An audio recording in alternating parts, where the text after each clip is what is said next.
দুর্গাপুরে টাকার লোভ দেখিয়ে স্কুল পড়ুয়াদেরকে রক্তদান করানোর মতো অভিযোগ ৩০০ টাকার লোভ দেখিয়ে 12 থেকে 13 বছরের পড়ুয়াদেরকে হাসপাতালে নিয়ে গিয়ে রক্তদান করানো হয়েছে। দুর্গাপুর থানায় অভিযোগ দায়ের করেছে স্কুল কর্তৃপক্ষ।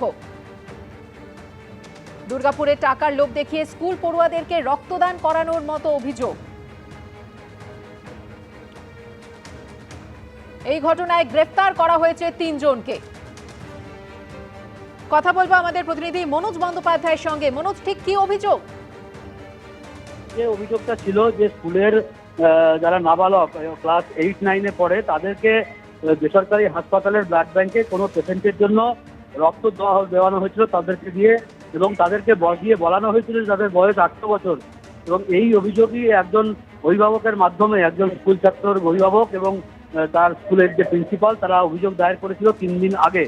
এবং এই ঘটনাতেই পুলিশ 3 দিন ধরে জিজ্ঞাসাবাদ করে 3 জনকে গ্রেপ্তার করেছে। ওই স্কুলেরই একজন প্রাক্তন ছাত্র, তাকে গ্রেপ্তার করেছে, এবং ওই বেসরকারি হাসপাতালের যে বাইরে যে দোকান রয়েছে, সেই দোকান অর্থাৎ হোটেল, সেই হোটেলের এক কর্মী, সে বাইরের পেশেন্টদেরকে এইভাবে যাদের ব্লাড দরকার হতো তাদেরকে এরকমভাবে জোগাড় করে দিত এবং তার বিনিময়ে কিছু টাকা নেওয়া হতো, এবং যে ডোনার তাকে কিছু টাকা দেওয়া হতো, 200, 300, 400 টাকা, এবং যে জোগাড় করে দিত সেও কিছু টাকা নিত। এইভাবে তারা ব্লাড জোগাড় করতো, এবং 3 জন নাবালক অর্থাৎ যারা ক্লাস 8-9-এ পড়ে তাদেরকে দিয়েও দেওয়ানো হয়েছিল। এবং এই অভিযোগের প্রেক্ষিতে কিন্তু তদন্ত এবং 3 জনকে গ্রেপ্তার করে আজ হয়েছে মহকুমা আদালত। ধন্যবাদ মনোজ।